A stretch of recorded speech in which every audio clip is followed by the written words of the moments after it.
Well, good morning, folks. Welcome to Saving Miller. Beautiful, beautiful day. So, here's a question. I'm sure some of you guys have wondered, what are people talking about when they say, what is a modern homesteader? Like, what does that even mean? Does it make any sense? What is there a difference between a homesteader and a modern homesteader? What's this all about? So let's talk about this a little bit. So, it used to be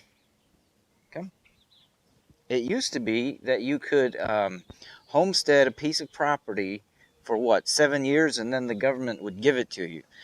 Well, those days are over. The government doesn't have 40 acres to give away to everyone anymore. And so things have changed a lot, where now you have to buy the land and it's horribly expensive. So in a lot of ways, a modern homesteader has adapted to the realities of our life today and come up with a way to sort of have a homestead lifestyle, but adapted to the modern inconveniences. I said that on purpose. So take us for example. We bought this property, and our goal was to raise as much of our own food as possible. Now, some homesteaders, I think, modern homesteaders are more focused on the lifestyle. So our neighbors, for instance, have a lot of animals, but they're not really doing it for food production. I don't think they even milk the goats. And so their purpose is the lifestyle, not necessarily food production. We want the lifestyle as well. We want our kids to know where food comes from. I don't want my kids to ever say that cows eat straw. That drives me nuts. It just makes me cringe every time someone says that. What do cows eat? Straw. No, straw is useless for food. They eat hay and grass, preferably grass. So a lot of the realities of modern homesteading start with the finances. So as I mentioned, the government's not giving away land for free anymore. And so you have to purchase it. And so almost all modern homesteaders have a job. They have an income that actually supports the homestead. And I think that's really unfortunate. The reality is you can't pay for land. You can't pay for a farm by working it on a small scale like this. The land has become too expensive. Food prices, crop prices have stayed the same for years, many years. And so realistically speaking, you can't do it. You can't really provide your own food, sell the surplus, and have enough of an income. You have to have some kind of an alternative for the income. And so because of that, there's a huge time demand that modern homesteaders have, right? I don't have all week to work on the homestead. I have to do other things to bring in income, essentially, to support the homestead. And so we then have to use some modern tools to make our life more efficient. So let's look at an example of something that we do that homesteaders previously would not have done.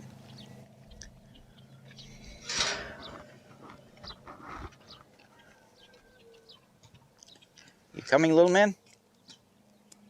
Watch out for the dog. Come. Quickly. So let's talk about the chickens for a little bit, and the ducks. So we have the poultry here, and we raise them for food.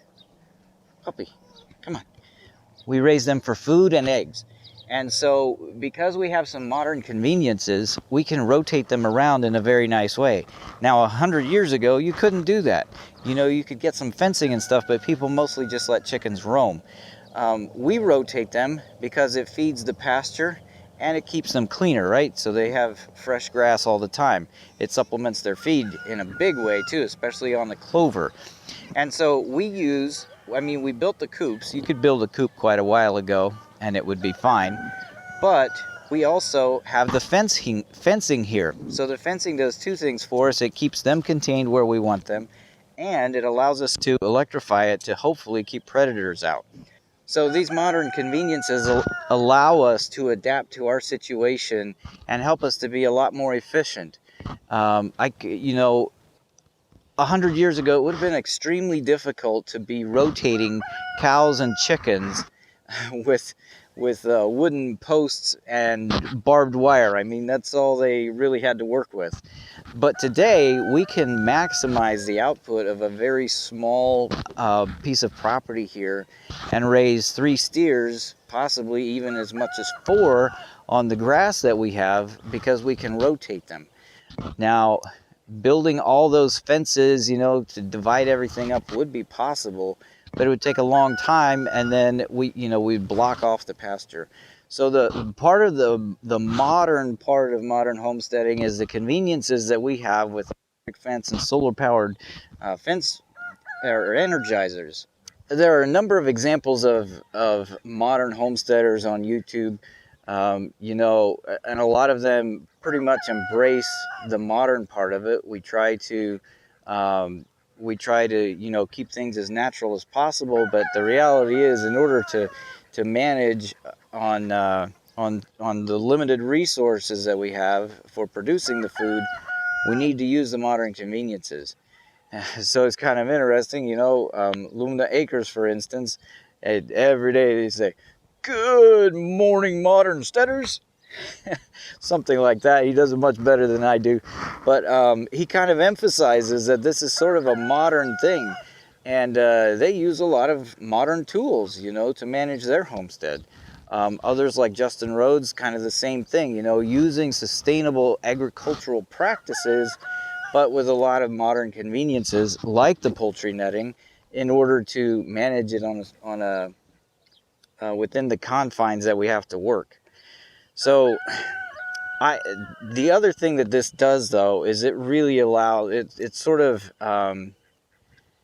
makes so that even a backyard farmer can work with the same principles and really produce a lot of food, where, you know, years ago, without the conveniences of drip irrigation and you know, poultry netting and things like that, you really couldn't get much production out of a very small piece of land. So the modern homesteader is definitely much more versatile and much more efficient in how we use the land to produce food.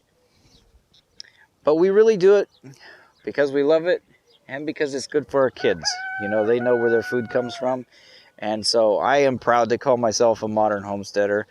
I know there's a huge variety of people out there who are modern homesteaders, and there's even quite a few people that I would call more traditional, where they're actually living off-grid and they're producing even more of their own food. Usually someone who's off-grid can be even more self-reliant because, well, I mean, they don't have to have the income to pay the power bill, right?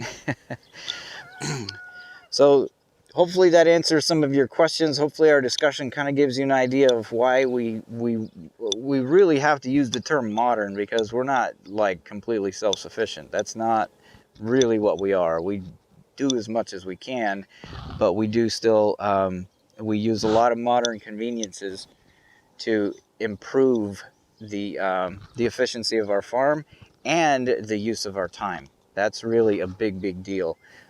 Modern conveniences give us the ability to maximize our time. So that's all I've got for you today. Saving Miller out.